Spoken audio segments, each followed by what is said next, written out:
Sebanyak 2.288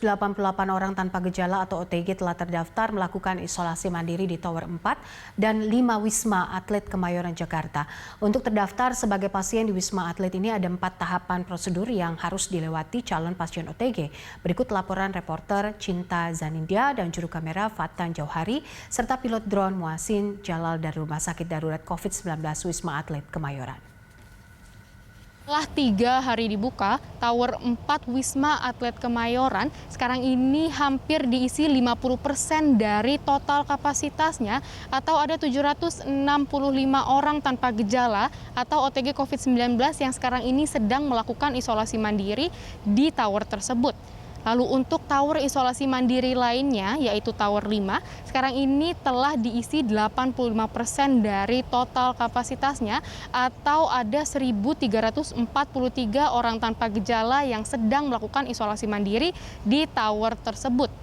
Alasan mengapa Tower 4 dan 5 ini cepat diisi oleh orang tanpa gejala adalah karena peraturan dari Pemprov DKI Jakarta yang sekarang ini sudah tidak memperbolehkan lagi kasus COVID-19 untuk melakukan isolasi mandiri di rumah masing-masing.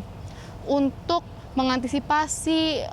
terpenuhinya Tower 4 dan 5 di Wisma Atlet Kemayoran, maka pihak pengelola Wisma Atlet mungkin nantinya akan membuka satu lagi tower di Wisma Atlet, yaitu Tower 8, atau mungkin nantinya para OTG akan dikerahkan ke tempat melakukan isolasi mandiri lainnya yang memang telah dipersiapkan oleh Pemprov DKI Jakarta seperti di Tower Pademangan ataupun salah satu dari 27 hotel yang sedang dipersiapkan sebagai tempat melakukan isolasi mandiri bagi orang tanpa gejala atau OTG COVID-19.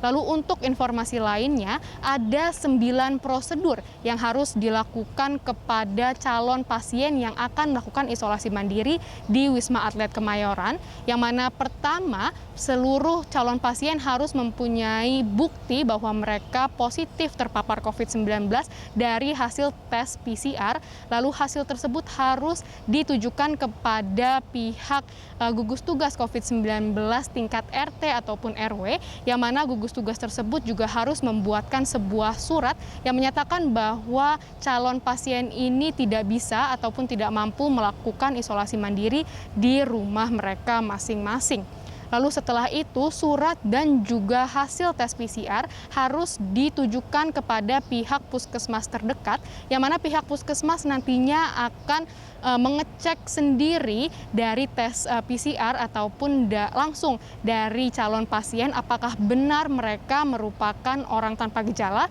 atau OTG COVID-19. Setelah itu pihak puskesmas baru bisa mendaftarkan para calon pasien ini secara online ke Wisma Atlet Kemayoran, yang mana nantinya pihak Wisma Atlet Kemayoran akan memvalidasi seluruh data yang telah dimasukkan oleh pihak puskesmas, dan jika seluruh data ini benar dan telah tervalidasi, barulah calon pasien bisa melakukan isolasi mandiri di Tower 4 ataupun 5 di Wisma Atlet Kemayoran. Cinta Zanindia, Fatan Jauhari, Muhsin Jalal, Berita 1, Jakarta.